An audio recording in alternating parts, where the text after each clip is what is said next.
So you take this money you have from your investments and you invest in education. You use your money to pay for advanced degrees. Next slide. There are several degree types, and this is where a lot of people tend to be ignorant. There's the associate's degree, associates in arts, associates in science. That's 2 years at a community college. And then there's the BA/BS, bachelor's in arts or science, 4 years of college.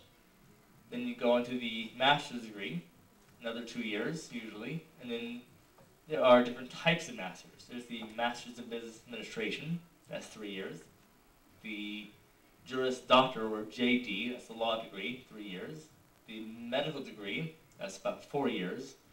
And the Master's in Information Systems, Computer Science, another 3 years. And then you can go for a PhD. Now, these are not in order.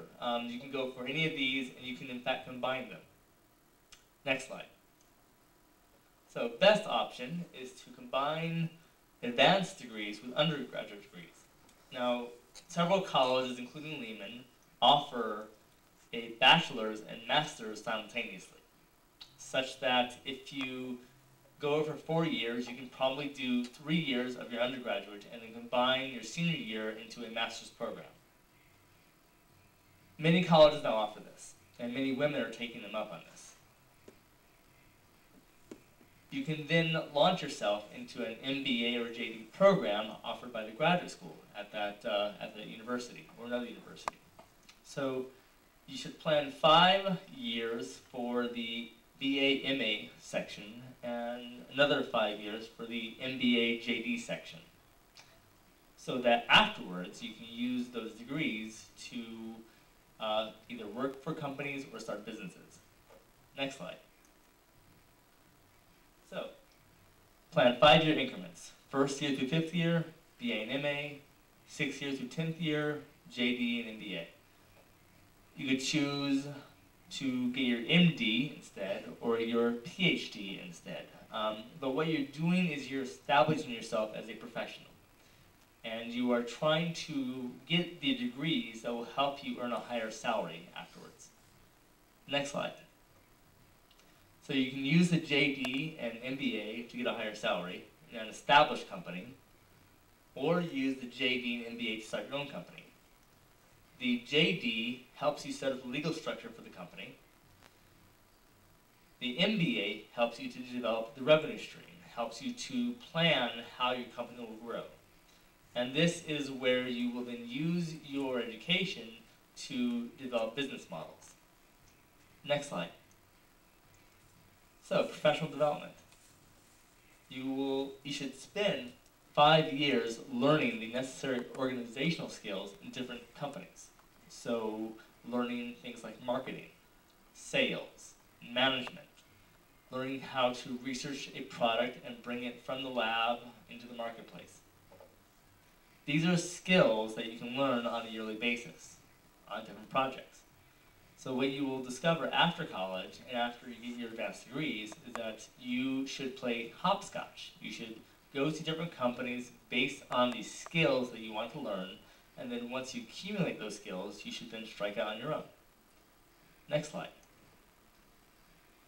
So when you start a company, there are 2 elements. First, you have to attract the best people. That's what we call a headhunter. You have to get the best people to work for you. Once you get them, you have to keep them. So you have to retain the best people, and this usually means offering a mixture of salary and benefits, as well as a comfortable working environment. Most companies have discovered that the best way to keep people is to make the job fun and creative, to offer a high salary, and to offer the sort of communal environment that is akin to a family, so that people actually enjoy going to work and staying there for long periods of time. Now, of course, you don't want to have them stay forever. You want them to develop their own capacities so that they can go start their own businesses. What you want to do is develop human capacity here, to help your employees to become better employees and then become employers in their own right. Next slide. So once you have your company, you have to market it. You develop a brand name, like Microsoft or Apple, or Google. You get people to have a positive feeling about your organization. And Google is a prime example. After only 6 years of existence, Google is the most famous company in the country. It generates the most positive feelings so that people trust it. In fact, the motto of Google is to don't be evil. Very simple. They will not do the things that other corporations do that might be malicious. Once you have your positive feelings, you want to then work with the media to get the word out about your efforts. So you want to work with cable, the internet, email, newsletters, magazines, newspapers, that kind of stuff. That means you have to have good PR. And so this is where your training and marketing will come into play after you have built your skills up in an organization. Next slide. So, you do financial planning at this point. You have to maintain a positive cash flow. Now that means you have to have money coming in on a weekly or monthly basis and have that be money that exceeds the money you're spending. So your income must exceed your expenses. And that way you can help pay back your investors. You will grow your organization from, say, 5 employees to 15 employees to 1,000 employees. You will diversify the products and services that you offer, and you'll expand the market. So again, take Google. Google grew the organization, they diversified their products and services, so that now they offer Gmail, they offer Calendar, and they also bought YouTube. And so they offer video. And that way they've expanded their market. Next slide.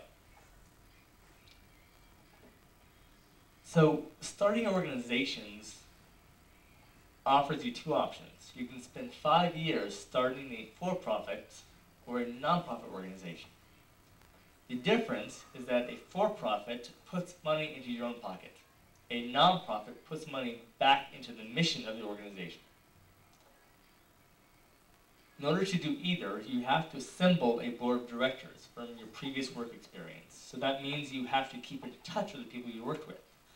You have to build social capital, as we say. You have to maintain friendships, maintain harmonious friendships. And then you will use your business skills to target underserved communities. Next slide. So you will become a social entrepreneur using business skills to help people. Now, every single business helps people in some way. But a social entrepreneur targets a very difficult social issue and uses business skills to solve it. Hunger, homelessness, poverty, healthcare, stuff like that. So first, you have to identify social needs. And one way to identify social needs is by identifying your own needs, the needs of your family and friends. And then expanding on those needs, meeting them, and setting up offices in your local communities so that you can expand your efforts. Next slide. So, by doing this, you are building community. You put down roots in a neighborhood and introduce yourself to your neighbors. Now, this is necessary because in today's society, especially if we live in suburbs or exurbs, very few people actually talk to their neighbors on a regular basis. So your mission then is to go out and build community by introducing yourself to your friends and helping them to build up the infrastructure that will make the neighborhood a nice place to be in. Next slide. So you can build community by joining a local civic association devoted to enhancing the community. Could be a church, could be a school, could be Boy Scouts of America. Whatever it does, it should be something that targets an element of the community, like picking up the trash or adopting a highway. You can join a local congregation to find out the needs of the community. So this is what churches do. They help you to connect with the people in your community. Meetup also does this. You can start a meetup group to gather with community neighbors. Now the limit of meetup is that often you are reintroducing yourself to different people because people don't come to meetings over again. So what you should do is use meetup as a way to enhance your current relationships. Get your current friends to go to the meetups to build up new relationships. And then once you have met, you can use online social networking to maintain community ties.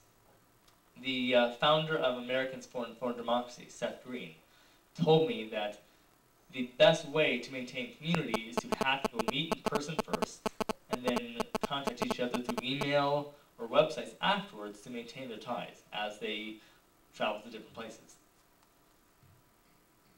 Next slide. Maintaining focus. The ideas I've laid out require long-term thinking. 5-year plans, 10-year plans. In order to do this well, you have to connect your present actions with long-term goals. So you